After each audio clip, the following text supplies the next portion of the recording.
ទីបដោចំណែដឹងជាក្តីរំពឹងធនធានមនុស្សដ៏អង្ចា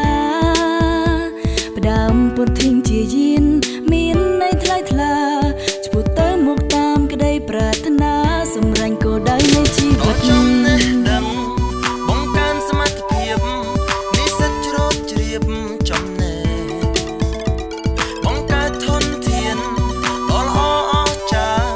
ជាតម្រូវការសង្គមចក្ខុវិស័យបូករួមនឹងបេសកកម្មនិស្សិតចងចាំ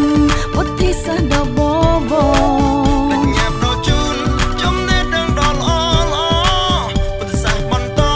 ជួយអភិវឌ្ឍសង្គមសាកលវិទ្យាល័យពុទ្ធិសាស្ត្រសាកលវិទ្យាល័យពុទ្ធិសាស្ត្រសាកលវិទ្យាល័យពុទ្ធិសាស្ត្រសាកលវិទ្យាល័យពុទ្ធិសាស្ត្រ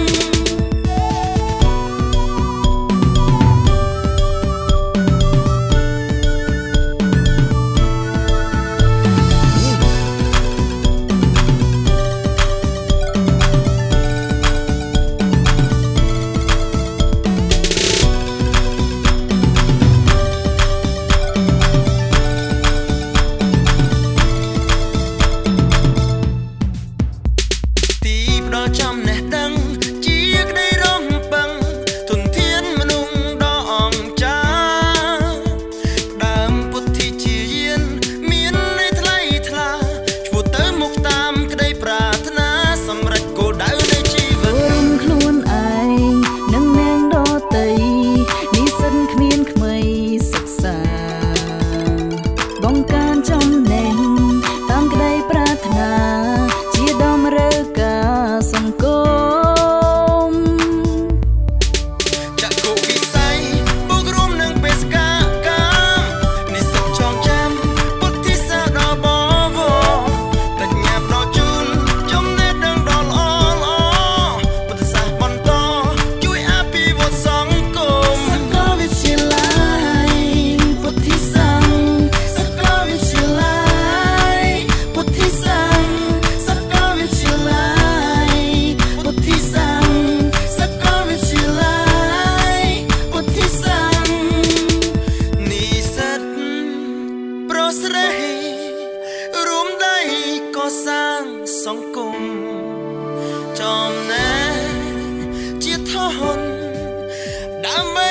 សាងអនាគតសាកលវិទ្យាល័យពុទ្ធិសាស្ត្រសាកលវិទ្យាល័យពុទ្ធិសាស្ត្រសាកលវិទ្យាល័យពុទ្ធិសាស្ត្រសាកលវិទ្យាល័យពុទ្ធិសាស្ត្រសាកលវិទ្យាល័យពុទ្ធិសាស្ត្រសាកលវិទ្យាល័យពុទ្ធិសាស្ត្រសាកលវិទ្យាល័យពុទ្ធិសាស្ត្រសាកលវិទ្យាល័យពុទ្ធិសាស្ត្រ